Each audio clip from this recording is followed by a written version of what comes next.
Well, hello, shiny, crafty people. Tim Totten here, and welcome back to the channel.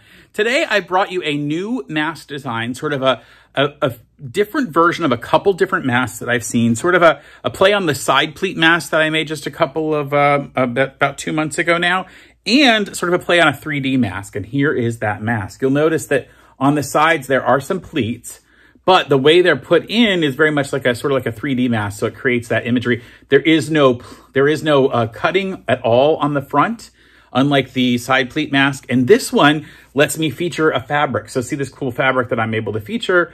And look, now this one's really big. You can make them a little bit smaller, but it covers my entire face. I feel really comfortable in this mask. In fact, I could wear this mask for a long time. And because it's this one big piece, I could actually make some with fabrics that are really nice and big and maybe have an image or maybe a character or something. So this would be really good even for kids' fabrics.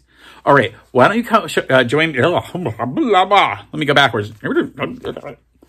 Why don't you join me down at the cutting table and I'll show you what it takes to make this modified side pleat 3D mask, or what I'm going to call the box front mask. Come on, come down here. So to make this mask, I need a couple things. I need a rotary cutter and something to measure with. I'm going to use some fabric. I really like this fabric that I got from a specialty retailer. This is an African fabric that's got a cool print to it, so I'm going to use that. I really like that a lot. I'll probably use some pins because none of those pins will go on the face, the mouth portion of it. And of course, I'm going to use something for elastic. I'm actually going to use this hair tie piece. You could also cut this. This is just a piece of like stretchy fabric that's been cut into a strip. So I'm going to cut it in half, and then it will be my ear pieces. But you can use elastic or anything else. I'm just going to make those. Those are about 6 or 7 inches a piece. And then I kind of want to fussy cut this so that I have these parts right in the middle of my face. And I want this thing to be 8.5 by 11. I may not be able to get that. I may have to do these right here. So this thing is 8.5 wide. So I'm going to cut right here along this 8.5. Although, do I get 22? I don't get 22 inches that way. So I'm going to cut it out this way. And because I want an 8.5, I'll just cut both sides. And you can figure out however you want to get an 8.5 inch piece. That's fine. This is where I'm going to center my 11 across here. So I'll actually put the 11 is there. So 5.5 would be the center. So actually, if I put that on 5.5, somewhere in there, cut one end, and then flip it around and cut to the 11 on the other side. Put the 11-inch mark right along this edge. And again, however you get to 8.5 by, or 8.5 by 11 is great. You'll notice that's the same size as a sheet of paper. Makes this super simple to do. So that's gonna be the front of one piece. And I can really just layer it on top of the other if I want. The other's gonna be inside, so I don't really care what the inside looks like. So I can just use that as a guide. Or you could just put a sheet of paper on top of this, on top of the fabric. You could have done that. That'd have been super easy to do. I realize I'm wasting a lot of fabric, but honestly, I don't really care. For this fabric, I'm not going to use it for anything else. This particular piece, there's not enough scraps that I would use it for anything big. Or if I was making a little kid's mask, I could. Now, obviously, 8.5 by 11 is for my gigantic size face, not yours. These are going to be my fronts. So the next step is to take this to the iron and fold this into fourths so I can cut an edge off. So let's go over there and do that. So we're here at my lovely iron. Pretty dirty workspace, actually. We take this off and wash it every once in a while, but frankly, we stay pretty busy. I'm going to fold this in half and press the edge. And then I will fold it in half again because I want to get all 4 of those corners lined up. And I'll do this to the other one as well. Now, it doesn't really matter if you fold it to the front or the back. Like, it's not really going to make a difference, frankly. Because you're just going to open it back up and take the creases back out. We're only doing this so we can cut all the layers at once. Okay, so I've got 2 sandwiches that each have those 4 corners all put together. 2 of those. And we'll go back over to the sewing machine, or to the table, and cut these apart. All right, here we go. Now, this is the long side, obviously, and this is the shorter side, see? The long side, the shorter side. So we want to measure up 2.5 inches and over 1.5 inches to cut an angle off. And there's a couple ways to do that. You could come in here and mark it with the, with a whole bunch of things. Or I'm going to actually put this into the corner on a square piece. Let me give you a closer image of that. So these are the 4 corners, the 4 pieces of fabric that are put together. And this is the long and the shorter edge. I'm going to put it right into a point where these 2 lines cross each other. And then I'm going to put my cutting line at the 1.5 and the 2.5 inch mark. Now again, you can mark these with a pen or something if you want to. And then I'm just going to cut that. So what we get is a shape that does that all the way around.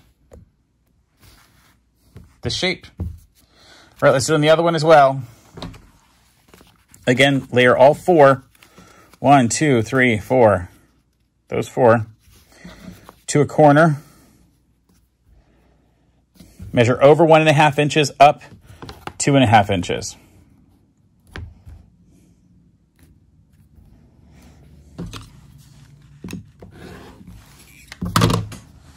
And now I should get a second one of these. So there's the one.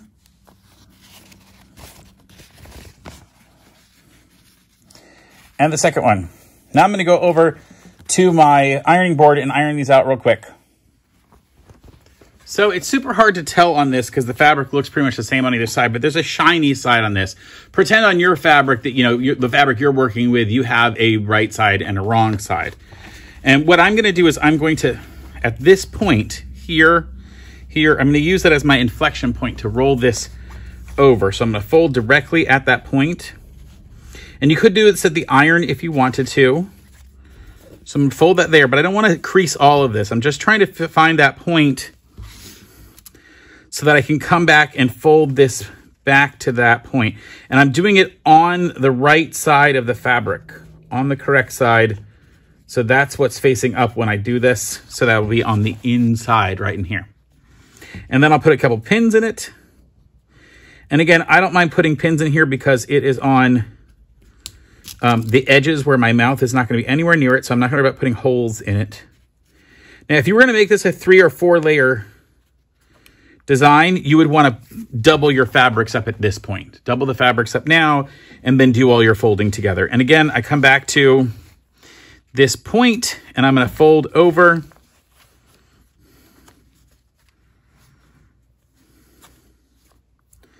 And then back to it. And if you're thinking this feels a lot like some of those 3D mask designs, it definitely does. The difference here is we're kind of creating a big pleated box for your face, because I really want a lot of room to breathe. I gotta tell you, that's one of the things I've hated about masks, is having no room to breathe. I'm gonna do the same thing on the other side.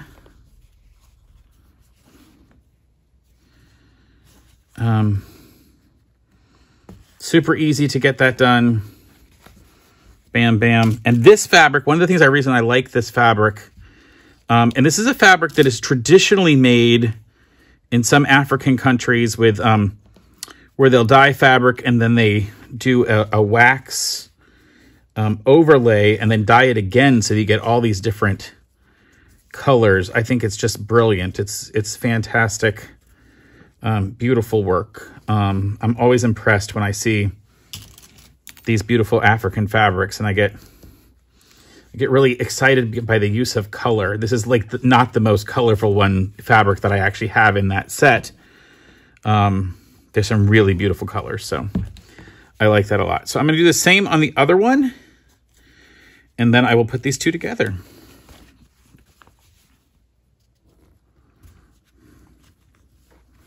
So you'll notice on this one, I just did the 4 points that they come together, because when I actually put the two on top of each other, it's going to take a lot of that space out. Now, the other thing I could do is I could actually just come along and put a simple stitch on here to make myself more comfortable. And in fact, I'll do it on this one to show you what I mean. So I'm going to take it down here to the machine and just stitch right along the edge, very close, not even a full 1/4 of an inch, more like 1/8 of an inch.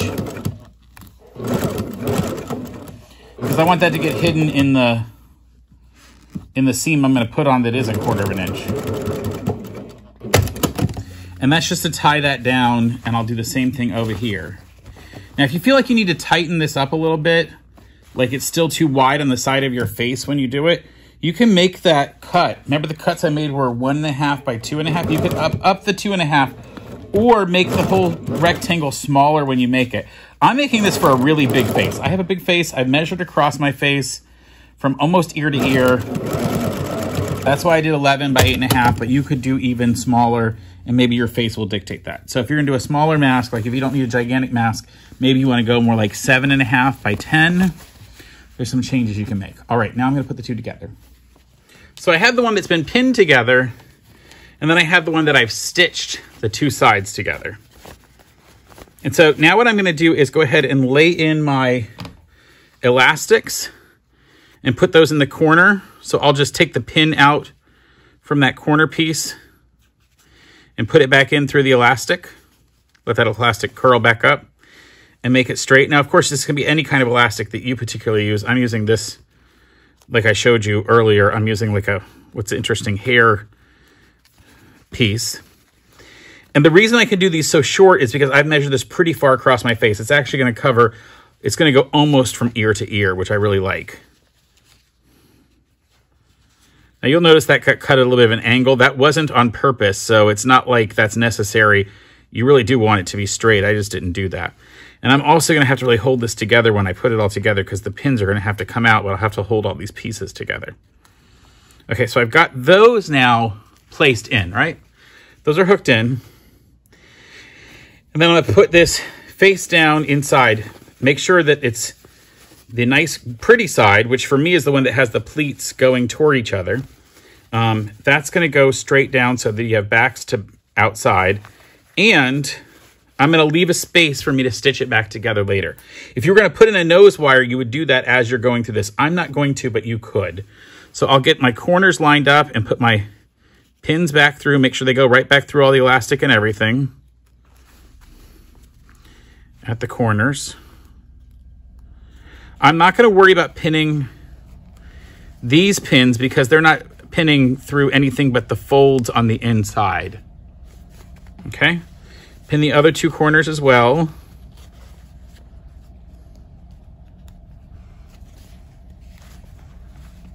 And again, I don't mind using pins rather than clips for this because all the pins are being done at the corners where I'm not going to be breathing through, not in the center. And then I might want to mark, okay, I'm going to start here and end there. So let me put a pin here where I'm going to start and a pin here where I will end so I can turn it all inside out later. All right, let's go over to the sewing machine and pin. So from here all the way around and back to the other part.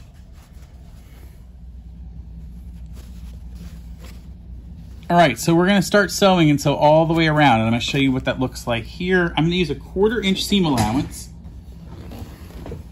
And that means I'm just going to use the edge of my presser foot to give me that seam allowance. And I'm going to start and end with a back stitch. Well, I actually have to make sure that the needle is has thread in it, which I did not, apparently. It's always kind of fun. It's like, oh, I'm doing great. No, I'm not. There's no thread in the needle. You know, somebody asked me how often you should change your needle. And some people will say after every single project. I will tell you, my first sewing machine, I think I went 2 years without changing a needle, and I did lots of projects. So it's really going to depend upon you. I would tell you, if you're noticing any problems with your machine, the odds are your needle's not sharp enough. It's just the reality. So change your needle somewhat frequently. We try to do it at least once a month in our workshop if it's really okay speed-wise. Otherwise, we do it a little more often than that. And again, I'm going to take the pin out there and keep sewing right to this point and make sure I turn at the 1/4 of an inch. And I'm going to try to be a good sewer and take those pins out before I get to the corners. I don't always do that. You'll know that from my previous videos. I'm not always good about that.